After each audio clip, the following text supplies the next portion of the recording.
Let's get into our next topic though, and I want your calls on whether XL Bullies should be banned in homes with children. 0207 862 2222 is the number. Police have confirmed that a 9-month-old baby boy who died due to a dog attack was killed by an XL Bully. Now, the incident happened in the family's home. The family had followed all the rules around owning an XL Bully. The pet was registered with a certificate of exemption.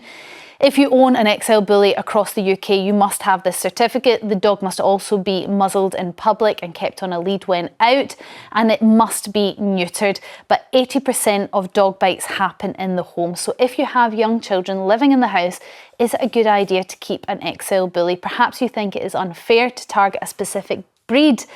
Oh, Anju, what's your thoughts on this? I find this quite challenging because we're talking about life, so we're talking about, XL Bullies are, they're dogs, they've got life, but ultimately the data is speaking for itself. We have a very stringent regulatory framework around like the Dangerous Dogs and Dangerous Dogs Act. However, the reporting is showing us that it's not enough to protect those who need it, and ultimately first thing is we need to protect humans.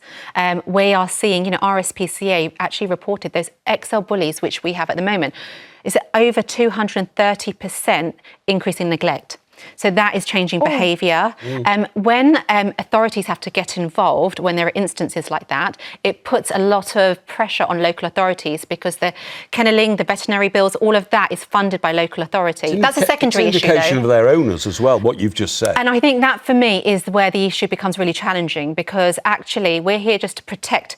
Life is life, but actually we're compromising some life, human life, with having these XL Bullies, which actually certificate of exemption, like you say, should actually mean that those that they've got, the environment should be safe enough, and it's not. I think you both actually agree on this, Mike, don't you? Well, probably, I don't know why anybody would want an XL Bully. If somebody wants a dog, and my family have just acquired a new little dog, a little fluffy thing, I don't know what it's called, but it's got, Maltese, Bichon Frise, something like that. It's got a beautiful little smiling face, and you can pat it and all that. Why would you want an XL Bully? It has to have a muzzle over its face. It's almost like the dog. Now. Yeah, exactly. The dog is trapped in its own weird and horrible environment. Now, only speaking from personal experience, the sort of owner that I see with an XL Bully is usually a male, usually trying to look tough. I'm not joking, with a T-shirt on.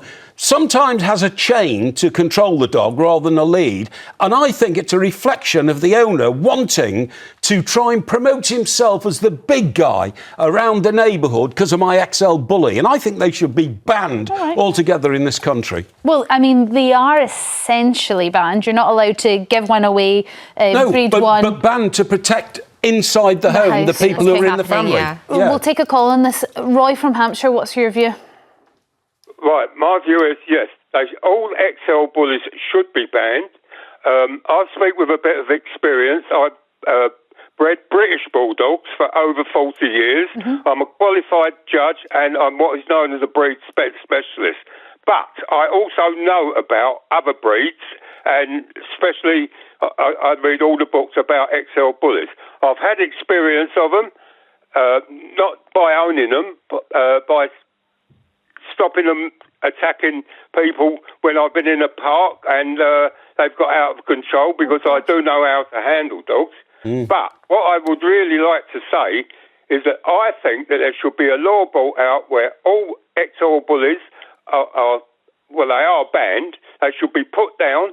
They should not be allowed in the country. Wow. And one of the worst things you can do with XL Bullies is crossbreed them with Staffordshire Bull Terriers and other breeds. Yeah. And that brings out the worst of the breed. I suppose the worry is, Roy, that actually what's going to happen is people are going to breed these XL Bullies, even though they're not allowed, with other breeds and try to create a new dog breed that will then have to ban, and it will snowball. And as somebody that breeds British Bulldogs, surely you understand that actually banning a breed, because many people call for them to be banned, is maybe not the answer, Roy. Do we want to completely destroy one breed just because a couple of bad dogs? It's not a couple of bad dogs, though. It's inbred in them. They originally originated in America. They are either a fighting dog or a guard dog. Okay, and there's no person, if you've got one fully grown XL Bully on a chain or a lead, there's not one person unless you're a great big 6-foot muscle-bound man that could control that dog on their own. Interesting. That's so powerful. I totally agree. That tells you so much. I mean, Roy, you've touched there on the owners of these XL Bullies. He's got great experience of dogs. Right, well, hopefully we can speak to some owners after the break. If you are an owner of an XL Bully and you haven't enjoyed what you've heard here, please call and defend it. Don't go anywhere. We are taking your calls on this after the break. We're going to be speaking to a dog trainer as well who has worked with a lot of XL Bullies. 0207 862 2222 is the number, so we'll see you right after this break. Before the break, we asked what was the first toy to be advertised on television, and the answer is Mr. Potato Head.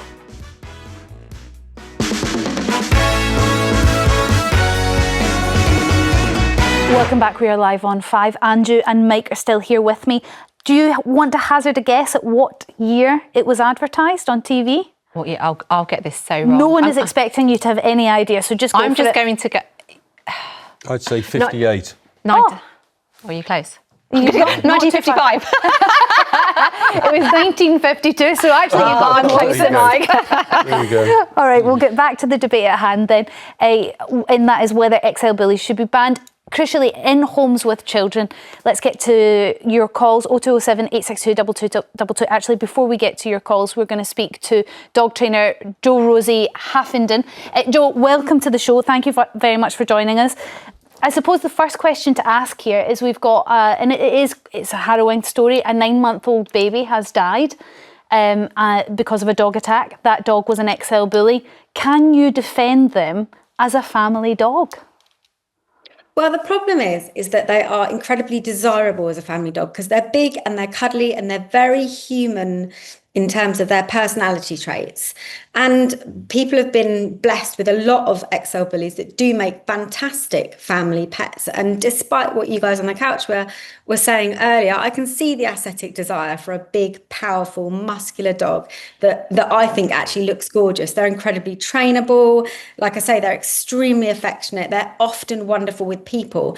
But for me, that the harrowing problem with this particular piece of legislation is the fact that the very piece of legislation that's been put in place to try to protect us is kind of creating this breeding ground environment where I think attacks are going to be on the rise because we're preventing the dogs from having access to a normal life. These dogs are strong, they are powerful, they do have breed-specific needs. They're quite a specialist dog. They need to run, they need to exercise themselves, they need to pick things up and chase things. And we're making it so that people end up just keeping them inside their homes because they don't want to put the muzzle on the dog. They don't want to have to take their dog out on a lead all the time. They don't want the stigma that's been created around owning one of these dogs. So the dogs just stay in the house all day, every day. And this lack of exercise physically as well as mental stimulation is bound to increase aggression significantly. Okay, Jo-Rosie, Anju wants to come in with a question. And out of curiosity and education, obviously they have come under the Dangerous Dogs Act, and a lot of what's been put in place is because of the incidents that have happened where they did have that freedom. So how do you address that? I'm curious to understand because we've had Roy on the call who has enlightened, I think, me, and it sounds they're a very dangerous breed. So what were you seeing then before? Because it sounds the attacks took place and the regulatory framework is there for dogs like this, because naturally that's what they were doing with that freedom, no? Well, what I would say is that all the bully breeds have special powers when it comes to their power. They're incredibly muscular. They do come from a background of baiting and, bears and bulls and these big animals and then being bred as fighting dogs. They don't necessarily make the easiest pets, the same way that some of the dogs that I have, Malinois, Belgian Shepherds, those types of dogs don't make the easiest pets. We need a lot better education when it comes to the breeds of dog that do make good pets and the types of needs and training that's required for more specialist breeds. But for me personally, the bigger question here is why have we got the Dangerous Dogs Act? Because to me, as a mother, it's about protecting our children. It's about protecting the public.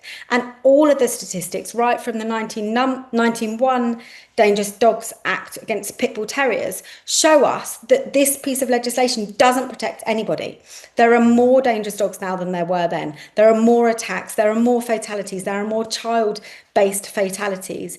And so what we know is that this just doesn't protect anybody. So even if you can, and I do think that there's a kind of a good argument to kind of logically go, we know there are these big, powerful, muscular dogs. Why don't we just say that as soon as you get over a certain weight, these dogs aren't pets and they shouldn't be in the home. Well, then we start banning dogs like a Saint Bernard, and we would all be horrified by that. Yeah. Jo-Rosie, stay with us because we are going to take some calls on this. We've got Dennis from Wrexham on the calls now. Dennis, are you a fan of the XL Bully? Excuse me, I'm not a fan of XL Bully dogs. Okay. I think they are bred to be status symbols. Now, my uncle bred Alsatian dogs, and they went to work for the police as dogs, right? Now, do you think an XL Bully dog could do the same type of job as an Alsatian? Would you trust him? It's a very good question, actually, because if they have the same characteristics, the aptitude, the ability to be aggressive, the strength, what do you think about that? Could an XL Bully make a good police dog then if it has those sort of characteristics? I don't think so. I mean, they make exceptional security dogs, and I do know that a lot of people have used XL Bully types and the Mastiff types as security dogs because they're a fantastic deterrent, a bit like the Rottweiler, a big bark, etc., etc. The reason they don't make very good protection dogs like the shepherding dogs do is because teaching them to let go of things is a lot harder, and the police don't always have the time to teach a good, a decent let go of things, even with a lot of the police dogs that we see when we look back at things like the cross display where the police couldn't get the German Shepherd off the man. And so, but these dogs do not lend themselves because they don't want to let go. They're bred to hold on and to not let go, which is why they are usually problematic when it comes to used as protection dogs. But Jo-Rosie, you've kind of got me questioning then, because the idea is that training can override breeding, but you're telling me it can't really?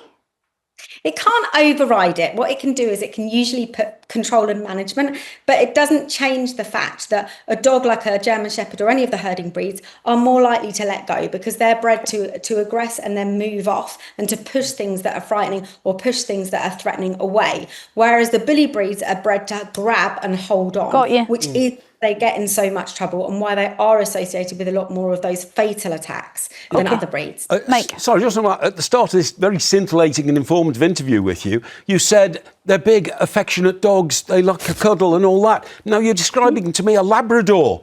Why do we need XL Bully dogs when we can have more Labradors? Labradors don't attack anybody. Oh, that's not true, actually. I think most bites are done by Labradors and not XL Bullies. But they don't kill. They don't threaten people's lives. Jo-Rosie, sorry, I interrupted then, sort of answered for you. Go ahead.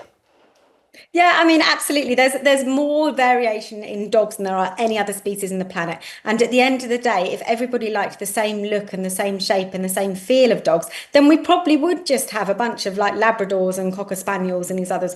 But, it's not down to us to decide what other people like. And at the moment, there is no regulation on what dogs you are and you aren't allowed, or there is, but it's very slight. And I think you're getting onto tricky ground when you start talking about status dogs and about fashion, because there is a very clear history with a certain economical cohort when it comes to people wanting these underdogs, wanting these big, strong, powerful dogs. And I know that if I lived in an estate down the road, I would want one of those big, powerful dogs to keep my family safe. So I think that we kind of pull on rocky ground when we talk about a physical preference for different types of dogs and things like that. Jo-Rosie, stay with us. I want to take some more calls. Kevin from Norfolk, how do you feel about XL Bullies? Should they be banned in households with children?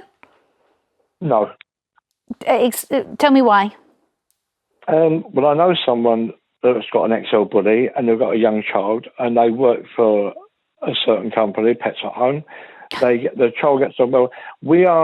It's the same as that gentleman saying about all these big dogs. He obviously doesn't like big dogs. Is obviously pit bulls. Everything with pit bull. We had a pit bull cross from my daughter's dog, which was a pit bull. The people next door had a pit bull. Their sons had pit bulls. The dogs got on with everybody, absolutely everybody, people, children, everything. The worst dog in the street was a Chihuahua, and it attacked anything and everything that moved. Yeah, the difference is, Kevin, and I appreciate it because I think aggression has been bred out of most big dogs for obvious reasons. It is not safe to have a big aggressive dog dog around, whereas it hasn't been so much with little dogs. So you do find a little bit more aggressive characteristics perhaps around breeds like the one you suggested. Jack Russell's, I think, is another one that can often be a little bit nippy. That said, I would much rather be bit by a Chihuahua than a Jack Russell. Isn't the problem that it just takes one time, one moment where that dog is having a bad day, it's spooked by something, the child pulls its tail in a way that it doesn't like, for it to turn around and devastate the family? We had that on our street. So our opposite neighbour, they had a Rottweiler, and we had loads of us kids, and our road went round, just around the block, and it would always try to come to attack us, and once it did, and we all managed to go into our side gate, and we locked ourselves in that. Golly. And after, I need to ask my mum what happened, but I have a feeling it would have been put down after that. I'm not sure, and I think it depends whether the other parents have complained. It was scary times, and actually as kids we just ran off. We always need to run off when number 10 had, you know, the Rottweilers out. But it's scary to have dogs out in public like that who are naturally aggressive. I think that's most... Jo-Rosie, sorry, come in. It's really hard when you're on Zoom, so I'm trying to give you the opportunity to come in. Come in on that comment, please. What I would say is that I think that the Northern European countries and countries like Spain, where I used to live, have it right when it comes to this stuff. And when we look at the statistics, they have a dog licensing procedure that is different for dogs that are over a certain weight. And for me, it's a no-brainer. I don't know why we do this. Their dangerous dog stats are much, much better than ours. And essentially, we would cover all bases, including your Rottweilers, including all those large dogs, if we had a specific test and a specific type of training that owners who do want to have those big breeds go through before they're allowed them. Isn't the problem, though, that you would get the same owners that don't certify their XL Bullies not applying for those licenses to buy the big breeds? So you'll still get, as Mike described, these sort of macho guys, if that's what you want to call them, this toxic masculine man, using their XL Bully really as a weapon, when obviously there are plenty of people that have them that are not doing that. I think you're going to have that regardless of any legislation we put in place. There are always going to be outliers. What we have to do is protect the majority by having laws and having legislation in the first place. Otherwise, you could argue against speeding for people who are going to speed anyway, and parking laws for people who are going to park where they want anyway. You know, I think it's the same thing. There will always be outliers, but essentially we can get to the masses by having this one piece of legislation where when you go to the vet, you have to see the license. When you have your insurance done for the dog, you have to show that you've got a license. And it's an easy to get license that includes training, a little, online exam that shows you how to take care of a dog that is that big and that powerful, etc., etc. And then you have your license and you can have whatever breed you want then. All right. Harold from Coventry, you're up next. What's your view? Hi, good afternoon. Well, yeah, I do think those sort of dogs should be banned, but it goes back many years. Goes back many years to when I was a young lad, and I had my own business manufacturing veterinary equipment, and my best friend was a vet. And I remember him saying to me about this sort of business, he said, the problem is it doesn't matter how well you train an animal, it can have an off day. So if you've got a big, powerful dog that wakes up with a toothache or earache or some other problem, then there's a chance that the animal will just turn at the slightest problem it has. The kid Harold, comes on. That may very well be true, but I think the problem that we face, and I have to end this debate, so I'm going to try and answer for Jo-Rosie here, is that if we're going to go down that train of thought, which you're probably not wrong, we're looking at banning Alsatians, St Bernards, English Mastiffs, any of these, British Bulldog, any of these dogs that are big and strong and heavy and quite hard to control, which you may be in favour of as well, Harold, I don't know. But thank you very much for your call. Huge thank you to Jo-Rosie for joining us for that debate. We are going to have to move on to our next topic.